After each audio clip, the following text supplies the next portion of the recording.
ஒரு மகிழ்ச்சியான செய்தி. இதயம் நல்லெண்ணெயின் விலை லிட்டருக்கு ரூபாய் 105 குறைஞ்சிருக்கு.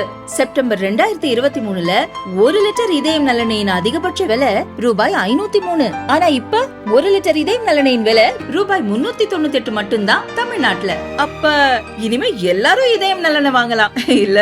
ஜம்மு காஷ்மீரின் பூஞ்ச் மாவட்டத்தில் திங்களன்று இரவு ரோந்து பணியில் இருந்த ராணுவ வீரர்கள் மீது பயங்கரவாதிகள் துப்பாக்கிச் சூடு நடத்தினர்.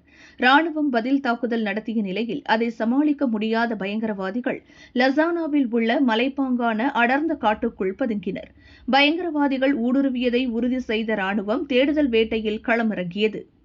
ராணுவத்தின் ரோமியோ படை, சிறப்பு அதிரடிப்படை, போலீசார் இணைந்து பயங்கரவாதிகளை தேடும் பணியில் ஈடுபட்டுள்ளனர்.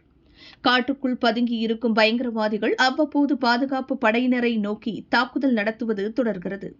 பயங்கரவாதிகள் பதுங்கியிருக்கும் பகுதி அடர்ந்த காடு என்பதால் தேடுதல் வேட்டை சவால்கள் நிறைந்ததாக இருக்கிறது.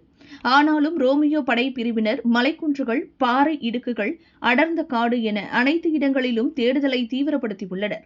பூஞ்ச் மாவட்டத்தில் கடந்த 2 ஆண்டுகளாக புதிய வகை பயங்கரவாத அலையை எதிர்த்து போராடி வருவதாக போலீஸ் ஐஜி துதி கூறினார். பாகிஸ்தான் ஆதரவு பயங்கரவாதிகள் ஊடுருவியதும் அங்கு ராணுவத்தினருக்கு எதிரான தாக்குதலும் காஷ்மீரில் பதற்றத்தை ஏற்படுத்தியுள்ளது. எனினும் பொதுமக்களுக்கு எந்தவித பாதிப்பும் இன்றி பயங்கரவாதிகளின் சதி முறியடிக்கப்படும் என ராணுவம் நம்பிக்கை தெரிவித்துள்ளது.